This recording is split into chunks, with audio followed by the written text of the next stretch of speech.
Hi, I'm Victoria with the Cedar Rapids Public Library, and today I'm going to walk you through some fast-growing vegetables that you can start at home and some vegetables that you can grow from home that you got from the store, like carrots, celery, and leeks.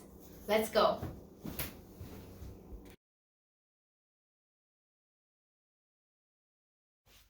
Microgreens are the seedlings of vegetables and herbs. They can also add extra flavor to your dishes.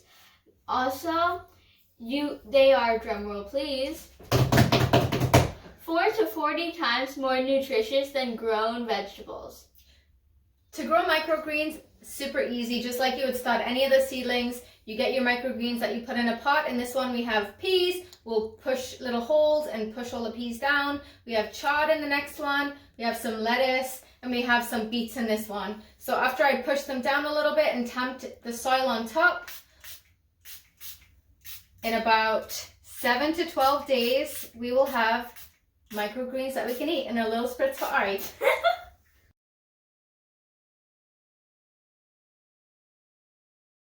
Microgreens are great for smoothies, soups, and salads. Here's one I prepared earlier. This is a sunflower. I ate some. These are kale and chard. You can pop them right in your mouth, or you can sprinkle them on top.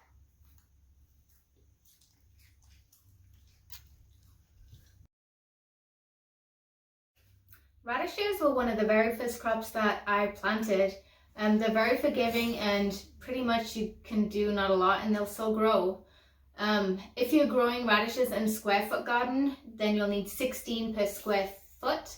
If you're planting them in rows, then you will just go ahead and plant in a line.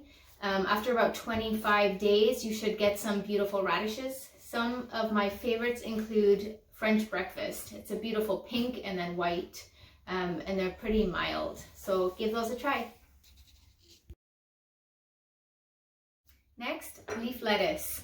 Leaf lettuce is really easy to grow and it's something that you can keep kind of harvesting a couple of times.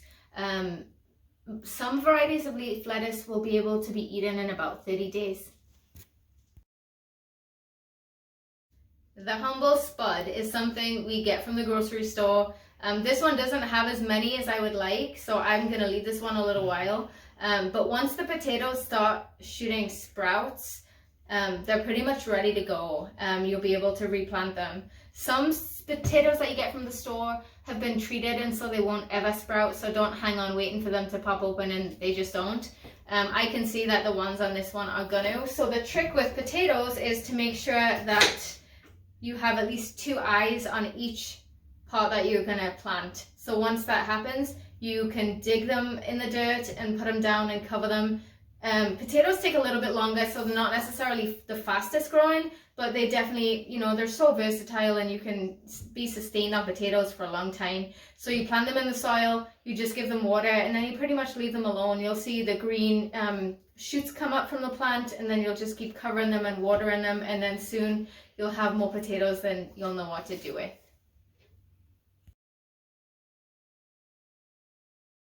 Alliums are things like leeks, green onions, and garlic. Like potatoes, garlic takes a long time. Usually I will plant garlic in the fall and it'll be ready in the spring. But this is really just something to do for fun.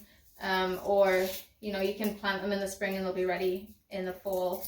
So if you're planting garlic, you want to just make sure you take the outer off, but still leave a few layers of that rustly skin. And then you're just gonna use your thumb and plant it in the soil with the little butt facing down, just like it would be. Green onions are super easy to grow and regrow. I'm gonna show you how to regrow them. If you take the green onion and pretty much where that white part ends, you just wanna snip it. And I use, just for this experiment today, just a little yogurt container, and you put the roots in the water. And then every day or so, you just wanna make sure that you change that water out. And then before long, you'll see little shoots coming up. And so you'll see the plant actually regenerating. And it's exactly the same thing with the leek.